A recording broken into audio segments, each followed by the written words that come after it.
Last week, Chris, when we were down the Salcombe Regis, I forgot to mention about the very famous man who's buried in the churchyard, Sir Norman Lockyer.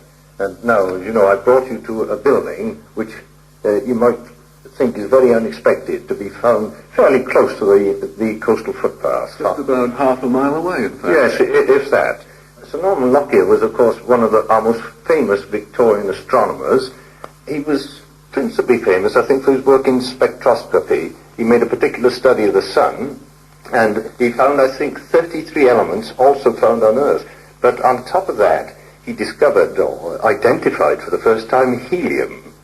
And when he retired, after, an era of very great fame indeed, he came down here to Sidmouth, and up on this great hill, Salcombe Hill, overlooking Sidmouth, he built a series of observatories.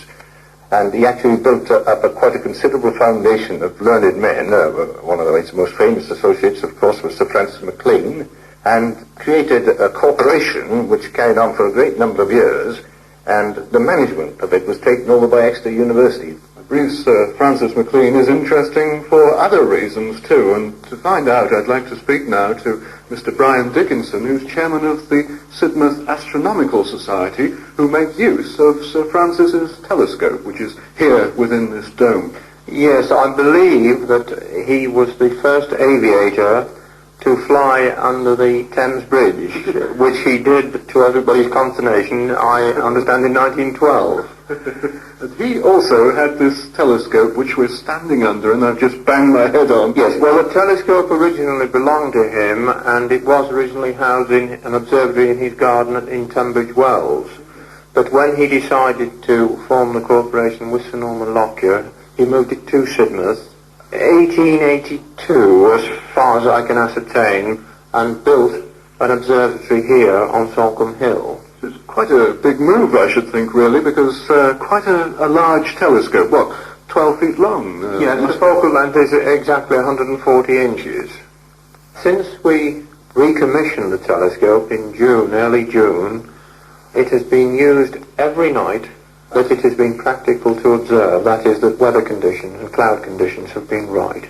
And we have observed on many occasions up to 5 o'clock and 5:30 in the morning. We have approximately 40 members. I would say that two-thirds of them are adults, and the remainder are youngsters, average age from 15 to 18. Some of the youngsters are exceptionally knowledgeable. They're extremely keen. What's the most interesting thing, the most exciting thing you've seen through this telescope? Possibly the new comet that we found. As an amateur society, it is the first comet we had ever seen, and possibly the first time we saw it. Although it wasn't spectacular as comets go, it was spectacular to us because it was our first effort at tracking one. Now, one of the things that interests me is these are dome-shaped, like most observatories, but the peculiar external structure. What was it actually built on? Well, this is because the whole of the buildings on this site, including the offices, the library, and all the observatories, and Sir Norman Lockyer's house, which is now the Brownlands Hotel at the bottom of the hill, was built with flints excavated from the side of the hill. And they had a cable railway built to bring the flints up to the top. Then they mixed them with a mixture of concrete or cement and formed these blocks, pressed these blocks, let them dry, and then built these buildings. This must be quite unique as a building structure in that respect, then. Well, I don't know anywhere else in the country where it's done or has been done.